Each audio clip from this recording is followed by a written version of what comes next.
1888년 8월 31일 영국 런던의 밤거리, 어느 여성이 숨진 채로 길가에 쓰러진 것이 발견되었습니다. 이것이 바로 후일 100년이 넘도록 진범이 밝혀지지 못한 세상에서 가장 유명한 사건의 시작이었습니다. 오늘 소개할 이야기는 역사상 가장 유명하고 가장 미스터리한 사건 중 하나인 잭 더 리퍼 사건입니다.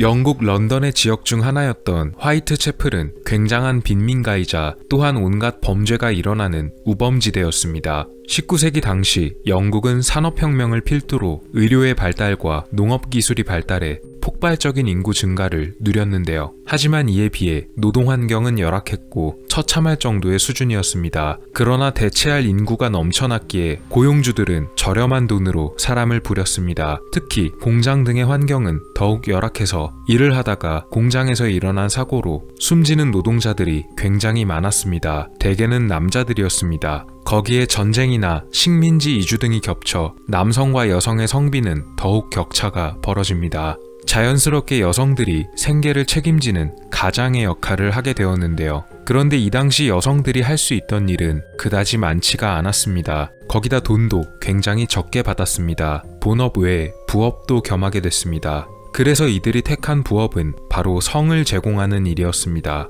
따로 기술이 필요하지 않았고 시간과 장소에 구애받지 않았기 때문입니다. 이들이 한번 성을 제공해 벌어들이는 수익은 약 2펜스에서 4펜스 사이였다고 합니다. 1파운드가 240펜스였으며 1파운드가 당시 기준으로 약 15만원이었으니 한 번 성을 제공하고 받는 4펜스는 약 2,000원 남짓한 돈이었습니다. 변변찮은 집이 없던 이 여성들은 싼 값에 잘 곳을 빌려주는 장소를 이용했습니다. 왜냐면 앞서 말했듯이 이런 여성들이 너무나 많았기에 성을 제공하는 비용은 갈수록 낮아졌고 손님 한 명을 받기 어려운 날도 잦았기 때문입니다. 심지어 근방 지역에 존재하는 깽단들이 보호비 명목으로 돈을 갈취해갔기 때문에 이들의 상황은 너무나 열악했지만 경찰의 보호조차 받을 수 없었습니다. 너무나 많은 사람들이 길거리에 존재했고 경찰 인력은 턱없이 부족했기 때문에 가뜩이나 범죄율이 높은 빈민가에서 이런 여성들은 언제나 소외받았습니다. 거기다 일의 특성상 늦은 밤부터 새벽까지가 이들의 근무 시간이나 마찬가지였기 때문에 조명등이 제대로 갖춰져 있지 않던 당시엔 손쉬운 범죄의 표적이 되고 말았습니다. 그러던 1888년 8월 31일 첫 번째 사건이 발생합니다. 일꾼 2명이 길가에 쓰러져 있는 여성을 발견하고 경관에게 이 사실을 알렸습니다. 시간은 새벽 3시 40분에서 50분 사이였습니다. 여성은 한 양털 창고 근처에 쓰러져 있었고 이미 숨진 상태였습니다. 피해자의 이름은 메리 앤 니콜스, 숨질 당시의 나이는 43세였습니다. 그녀가 숨지기 전인 새벽 3시 15분경에 다른 경관들 2명이 해당 지역을 순찰했지만 이들은 아무것도 못 봤다고 증언했습니다. 최소한 3시 15분 이후에 사건이 벌어진 것이었습니다. 그녀가 마지막으로 목격된 것은 새벽 2시 30분. 그녀를 만난 친구의 증언으로는 그날 번 돈을 모두 술을 마시는데 써버린 바람에 굉장히 만취한 상태로 보였다고 합니다. 숨진 그녀의 사인은 질식임이 밝혀졌습니다. 목에도 날카로운 상처가 나 있었지만 주변에 혈흔이 많지 않았기 때문에 목에 난 상처는 숨진 후에 생긴 것으로 보였습니다. 공교롭게 이 사건이 발생하기 얼마 전에도 이미 2명의 여성이 숨지는 사건이 있었지만 두 사건들은 이번과는 별개의 사건이었습니다. 그러나 런던 경찰에서는 이것을 연쇄 사건이라 파악했고 런던 경찰의 총책임자였던 찰스 워렌은 해당 지역에 프레드릭 에벌라인 경위를 파견합니다. 프레드릭 에벌라인 경위는 이 화이트채플에서 14년 동안 근무했던 경력이 있는 사람이었습니다. 하지만 앞서 벌어진 두 사건과 이 사건에서 큰 공통점을 찾아볼 수는 없었으며 그렇게 어떤 실마리도 잡지 못한 채로 시간이 지나가게 되었습니다. 1888년 9월 8일 새벽 6시경 헨버리 29번 길거리의 어느 뒷마당에서 두 번째 피해자가 숨진 채로 발견됩니다. 여성의 이름은 애니 체프먼이었습니다. 애니 체프먼의 목에도 깊고 날카로운 상처가 있었고 조사 결과 역시 사인은 질식이었습니다. 범행에 사용되었던 도구는 피해자가 두르고 있던 스카프로 조사됐습니다. 근처를 지나던 한 목수가 증언한 바에 의하면 새벽 5시 15분경 건물의 뒷마당 쪽에서 남자의 목소리와 여성의 비명소리가 들렸다고 합니다. 아마도 이 목수가 들었던 것이 애니 체프먼의 비명소리였다고 예상됩니다. 그래서 범행 시각은 약 5시 15분부터 6시 사이에 벌어진 것으로 보입니다. 그런데 그녀를 부검한 조지 필립스는 이와는 다르게 사건이 벌어진 지 2시간이 지났다는 소견을 냈습니다. 앞선 증언과는 상당히 상반되는 결과였는데요. 하지만 이 부검 예상 시각은 틀렸을 가능성이 높습니다. 당시엔 피해자의 체온을 토대로 이런 결과를 냈는데 빅토리아 여왕시대의 기술은 상당히 조잡했기에 과학적으로는 오류가 대단히 많았기 때문입니다.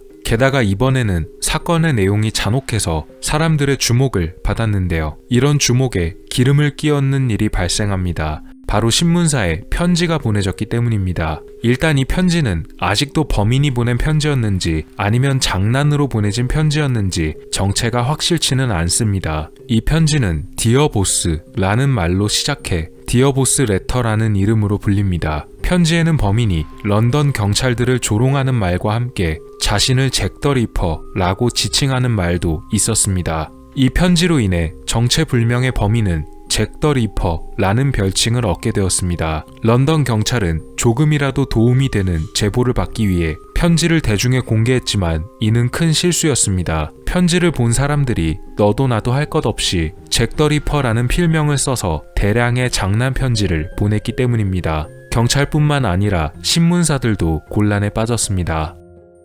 별다른 소득도 없이 시간이 흘러갔고 9월 30일에 또 다른 사건이 벌어집니다. 일명 더블 이벤트라 불리는 이 사건은 한날에 2명이 숨진 채 발견된 사건입니다. 1시간도 안 되는 간격을 두고서 2건의 사건이 발생한 것이었는데요. 놀랍게도 당시 이 주변을 경찰들이 순찰 중이었고 행인들도 지나다니던 중이었다고 합니다. 그럼에도 불구하고 범인은 사람들의 눈을 피해 교묘하게 2개의 사건을 벌인 것이었는데요. 그런데 이날 벌어진 사건에서는 아주 중요한 증인이 한 명 등장합니다. 바로 슈바르츠라는 남성입니다. 사건이 벌어진 날 그는 한 남성이 어느 여성을 거칠게 끌고 가는 것을 목격합니다. 이 남성은 여성과 이야기를 나누다가 갑자기 골목길로 여성을 끌고 가더니 건너편에 있던 다른 남성에게 소리를 질렀다고 합니다. 립스키라고 소리 질렀다고 하는데요. 이 립스키는 당시 화이트채플 지역에 있던 유대계 이주민들을 속되게 부르는 별칭으로도 쓰였던 단어였습니다. 이 소리를 듣자마자 건너편에 있던 남성이 담배를 피다 말고 슈바르츠에게 다가왔고 이에 놀란 슈바르츠는 그 자리에서 도망쳤습니다. 그는 자신이 본 여성이 피해자가 맞다고 확인했지만 여성을 끌고 간 남성과 담배를 피던 남성이 서로 아는 사이였는지는 확실치 않다고 증언했습니다. 만약 슈바르츠의 증언이 모두 사실이 맞다면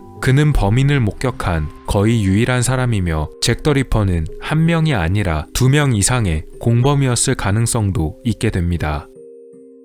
일단 런던 경찰은 그의 증언을 꽤나 신빙성이 높다고 받아들였습니다. 첫 번째 피해자인 엘리자베스 스트라이드는 목에 깊은 상처를 입은 채 발견됐습니다. 두 번째 피해자인 캐서린 에도우즈는 숨진 채 발견되기 겨우 10분 전에 마지막으로 살아있는 것이 목격되었습니다. 즉, 단 10분 만에 사건이 벌어졌다는 얘기입니다. 남성 3명이 그녀를 마지막으로 목격했는데 그녀는 키가 약 170cm 정도 되는 남성과 대화를 나누고 있었다고 합니다. 남자는 선원 복장을 입고 있었습니다. 캐서린의 상태는 굉장히 좋지 않았습니다. 얼굴 주변에 날카로운 상처들이 있었고 복부에도 깊은 상처가 있었습니다. 결정적으로 그녀의 신장 한쪽이 사라져 있었습니다. 짧은 시간 내에 2가지 사건이 벌어졌고 정교한 솜씨로 이뤄진 점을 바탕으로 경찰은 범인이 의학적 지식이 풍부할 것으로 예상했습니다. 이로 인해 용의자 선상에 의사들이 오르기도 했습니다. 또 캐서린이 발견된 장소의 근처 벽에 수상한 낙서가 발견되었습니다. 유대인들은 아무 이유 없이 비난받지 않을 존재다 라는 낙서가 새겨져 있었는데요. 필적을 감정하거나 대조할 수 있는 증거가 되었지만 런던 경찰의 총책임자였던 찰스 워렌은 당장 낙서를 깨끗이 지우라는 명령을 내리며 중대한 실수를 저지르고 말았습니다.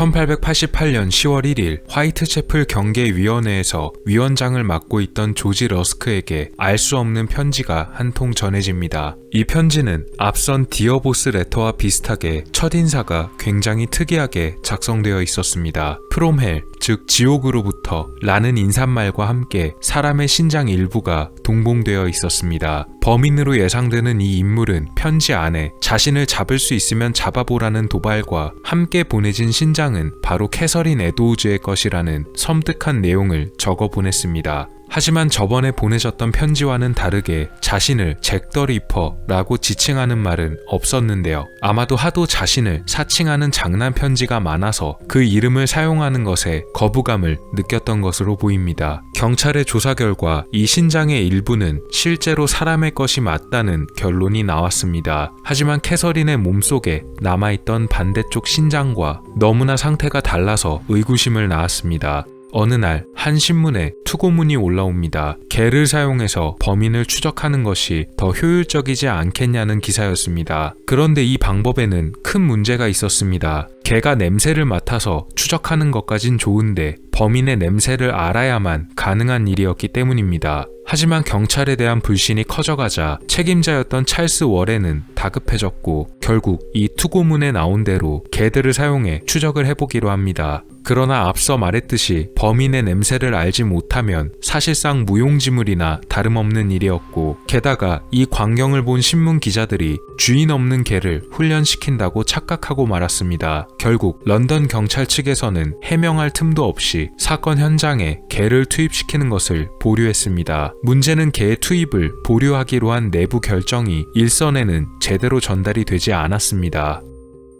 마지막 피해자 메리 제인 켈리의 사건은 1888년 11월 9일에 발생했습니다. 그녀의 상태는 지금껏 발견된 피해자들보다 더 심각한 상태였습니다. 사건은 런던의 도르셋가에 위치해 있던 그녀가 묵고 있는 집에서 일어났습니다. 처음 사건 현장을 발견한 것은 밀린 집세를 받으러 갔던 집주인이었습니다. 사건 현장은 정말 처참한 상태였기 때문에 영상에서는 글로도 묘사하기가 어려운 점 양해 바랍니다. 그녀의 내부 장기들이 침대 위에 전부 꺼내졌고 심장은 아예 사라져 있었습니다. 처음엔 그녀의 상태가 과도하게 심각했기에 원한이나 치정에 의한 다른 사건이라 예상하기도 했지만 상태가 유독 심각했던 것은 야외가 아닌 실내에서 범행을 벌일 시간이 충분했기 때문으로 조사됐습니다. 경찰들은 사건 현장에 도착하고도 대기를 하고 있었는데 이것은 앞서 말했던 개들을 투입시키기 전에 현장을 보존해야만 한다는 지침이 있었기 때문입니다. 그러나 개들을 투입시키려는 계획은 진작에 취소가 되었음에도 불구하고 일선에는 전달이 제대로 되지 않았기 때문에 경찰 투입이 늦어지는 해프닝만 벌어졌습니다. 그녀를 부검하는 데에만 2시간 30분이 넘게 소요됐습니다.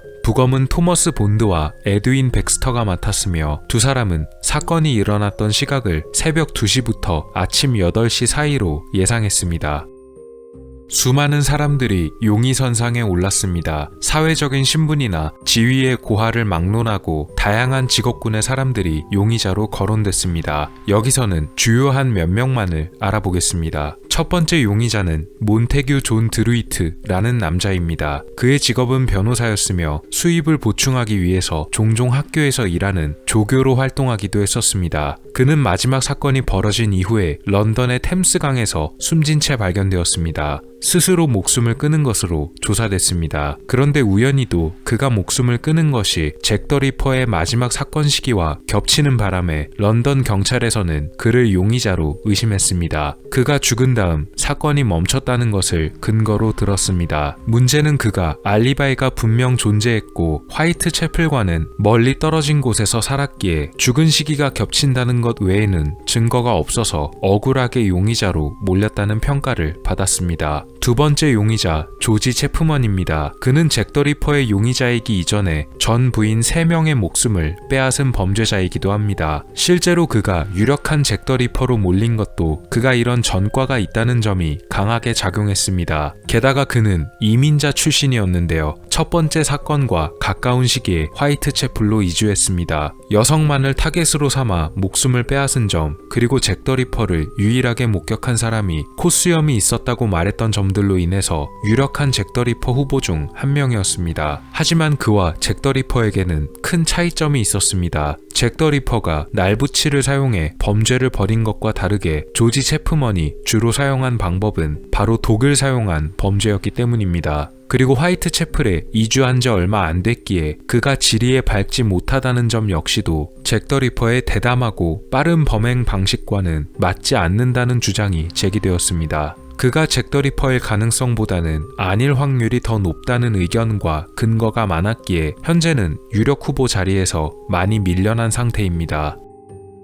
세 번째 용의자 에런 코즈민스키입니다. 이 남성은 정신에 문제가 있었고 매우 폭력적인 성향을 띠고 있었습니다. 직업도 면도칼을 자주 사용하는 이발사였습니다. 그가 입원해 있던 정신병원의 기록에 따르면 코즈민스키는 상당히 심한 조현병을 앓고 있었고 경찰에 체포되어 정신병원에 가게 된 계기도 자신의 여동생을 칼로 위협했던 사건 때문이었습니다. 직업도 이발사였기 때문에 면도날과 가위 등 날붙이를 다루는 데에는 꽤나 능숙한 편이었고 특히 사건의 잔혹성이 심각했기 때문에 폭력적인 코즈민스키가 유력한 후보 중 한 명으로 떠올랐습니다. 2014년에 DNA 분석 전문가가 당시 피해자였던 캐서린 에도우즈의 유품인 목도리에 묻어있는 혈흔들을 채취해 분석하는 데 성공합니다. 코즈민스키의 여동생 후손들의 DNA 그리고 캐서린 에도우즈 후손들의 DNA를 채취해서 목도리에서 얻은 혈흔들과 비교 분석해보니 약 99.2%의 일치율을 보였다는 결과가 나옵니다. 이 분석 결과로 인해서 에런 코즈민스키가 잭 더 리퍼가 확실하다는 주장이 제기됐습니다. 그러나 반론 역시도 만만치 않았습니다. 일단 목도리와 그 혈흔이 긴 세월이 지났기 때문에 오염됐을 가능성이 높다는 점과 DNA의 분석 방향이 잘못되었다는 점이 지적되었습니다. 결국 코즈민스키가 범인일 가능성도 미궁으로 빠졌습니다. 그런데 이에 관해서는 또 다른 의견도 존재합니다. 이미 알려진 에런 코즈민스키는 사실 다른 사람이란 의견입니다. 무슨 뜻이냐면 원래 용의자로 지목된 인물은 다른 인물이며 에런 코즈민스키는 오해를 받았단 얘기입니다. 이들이 제안한 실제 용의자는 바로 데이비드 코헨으로 이 데이비드 코헨이라는 이름은 정신병원에서 붙인 가명이며 실제 이름은 네이선 카민스키라는 사람이었습니다. 공교롭게도 그는 에런 코즈민스키와 비슷한 시기에 정신병원에 입원했으며 심지어 나이도 같았습니다. 카민스키라는 이름은 철자가 복잡했다고 여겨져서 데이비드 코헨이라는 다른 이름을 붙였던 것인데요. 그의 이름이 언젠가부터 코헨으로 변경됐기에 그의 본명인 카민스키와 비슷한 이름을 쓰고 있던 코즈민스키가 용의자로 잘못 지목되었다는 얘기입니다. 실제로 카민스키도 폭력적인 질환을 앓고 있었습니다.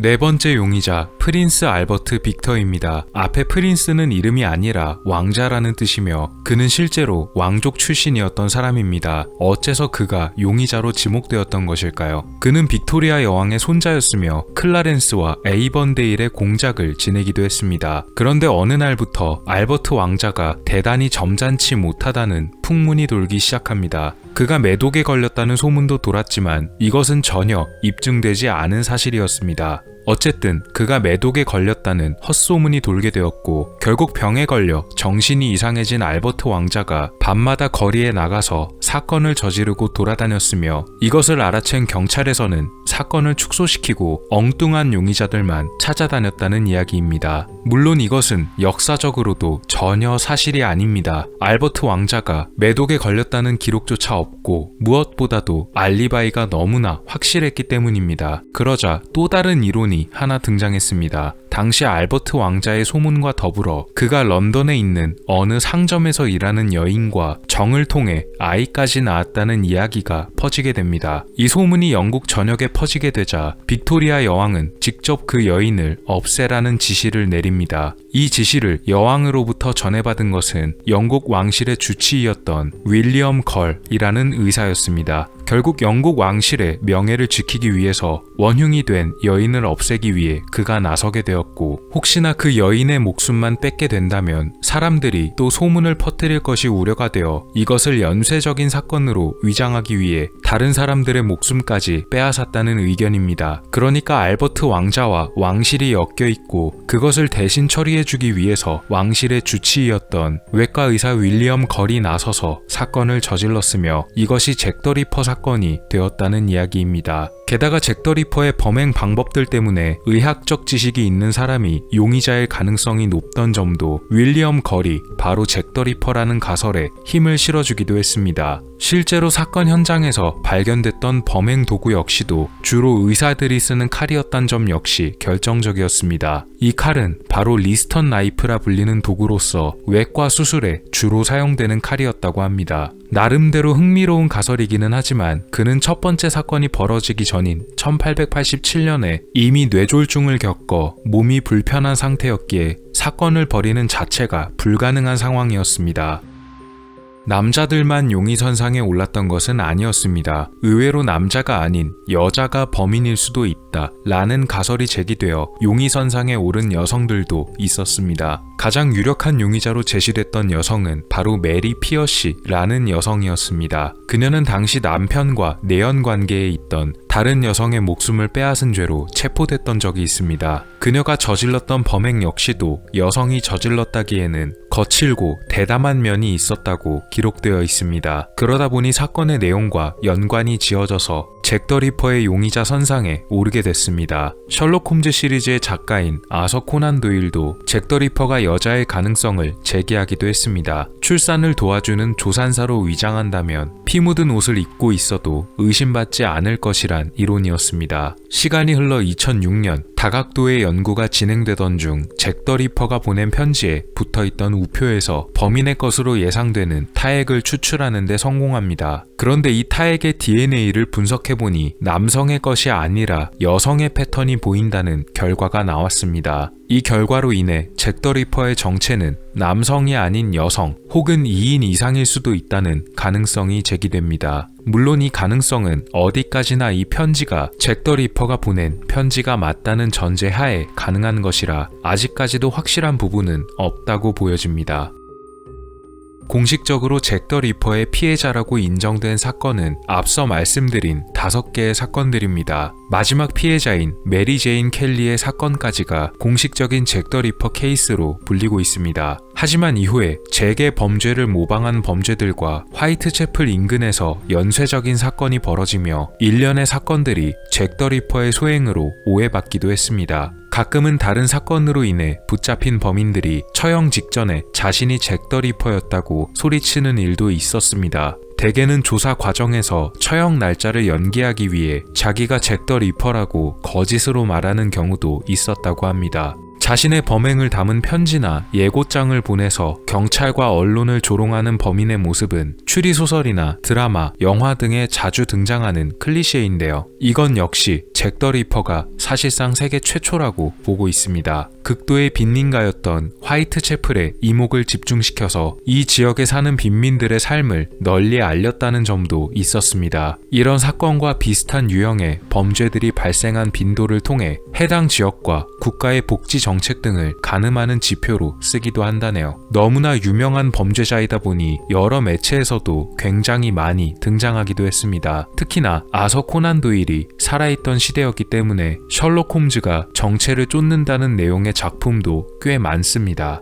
조니 뎁이 주연한 영화 프롬헬 역시도 이 잭 더 리퍼를 소재로 만들어진 영화입니다. 동명의 만화 프롬헬이 바로 이 영화의 원작인데요. 윌리엄 걸이 범인이란 가설을 주요 소재로 사용했습니다. 수사 과정에서 무능함을 보여 욕을 먹었던 총책임자인 찰스 워렌은 잭 더 리퍼 사건 이후 경찰을 그만두게 됐고 1899년 보어 전쟁이 발생하자 지휘관으로 참전했지만 그곳에서도 좋지 못한 기록만을 남기게 됐습니다. 여담으로 잭 더 리퍼를 목격했던 유일한 사람의 증언에는 그가 콧수염을 기르고 있었다는 이야기가 있었는데요. 당시 많은 사람들이 콧수염을 기르고 다녔기 때문에 그다지 유의미한 묘사는 아니었던 것으로 보입니다. 과학기술이 발달해 DNA 분석까지 여러 번 거쳤지만 현재까지도 그의 정체는 미궁에 빠져 있습니다. 어쩌면 영원히 붙잡히지 않을지도 모르는 인물 잭 더 리퍼에 관한 이야기였습니다.